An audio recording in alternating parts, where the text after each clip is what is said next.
जो व्यक्ति अपने शरीर को फिट रखना चाहता है, स्वस्थ रहना चाहता है, अगर वो भोजन करने के नियम को सही रूप से पालन करे, वो बहुत ज़्यादा ना खाए, खाने पर मेंटेन करे, तो उसका शरीर स्वस्थ रहता है, फिट रहता है और उसको किसी भी प्रकार के बीमारी उस पर हावी नहीं होता।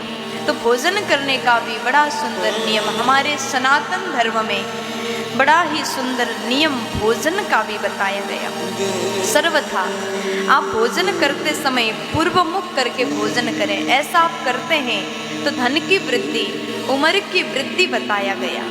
पूर्व की ओर मुख करके हमको भोजन करना चाहिए। सनातन विधि कहते हैं कि उत्तर दिशा की ओर मुंह करके भोजन नहीं करना चाहिए। उत्तर दिशा की ओर अगर आप मुंह करके भोजन करते हैं तो ऐसा करना उचित नहीं माना गया, ऐसा करना उत्तम नहीं माना गया। इसलिए उत्तर दिशा की ओर मुंह करके भोजन ना करें। और भोजन करते समय पहले क्या करना चाहिए? कुछ लोग होते हैं सोकर के तुरंत उठते हैं, बिना नहाए, बिना मुंह हाथ धोए तुरंत भोजन करने लग जाते हैं। अब क्या करें? 12 बजे नींद खुलती है, माँ ने 10 बार कहा कि उठो बेटा भोजन करो, तब जा कर के माँ की आवाज़ से नींद खुली, उठ गए, बिस्तर में बैठ करके तुरंत भोजन करने लगे। ये व्यक्ति, ऐसे मनुष्य परम दरिद्रता को निमंत्रण देता है।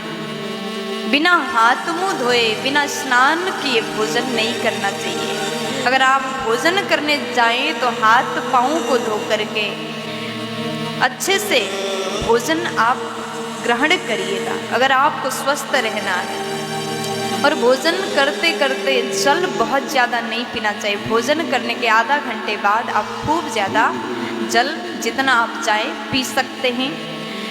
और उसके बाद में भोजन करने का नियम, मौन रह करके ही भोजन करना चाहिए। अब कई लोगों को तो ये भी चिंता, जिसको अधिक खाने का आदत होता है, अगर मौन रह करके भोजन करें और बीच में कोई पूछने ना आए तो क्या होगा, हम तो भूखे ही रह जाएंगे। इसलिए भी लोग मौन रह करके भोजन नहीं करते। लेकिन विधि ये है कि मौन रह करके भोजन के टाइम में आप बिल्कुल मत बोलिए।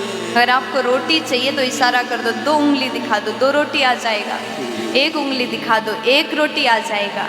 लेकिन मौन रह करके भोजन करने का नियम होना चाहिए। और जो व्यक्ति अधिक भोजन करता है, बार बार भोजन करता है, वो व्यक्ति जल्दी बीमार हो जाता है, बीमारी का कारण है। बहुत ज़्यादा भी नहीं खाना चाहिए। किसी को कोई अच्छा चीज़ मिल जाए तो उसको लगता है कि कोई दूसरा ना खा ले, इसलिए बहुत ज़्यादा वो खा लेता है, बच न जाए, मेरा ये भोजन कोई दूसरा ना खा ले, इसलिए बहुत ज़्यादा भोजन करता है। ये भी उचित नहीं। ये ऐसा करने से आपका स्वास्थ्य में गड़बड़ी हो सकता है। सदैव भोजन करने से पहले भगवान को निवेदन करके, भगवान को अर्पण करके, भोग लगा करके ही भोजन करना चाहिए। अगर आप अपने उम्र और धन में वृद्धि को चाहते हैं तो इन नियम का पालन करके ही भोजन करिए। प्यार से बोल दीजिए ना।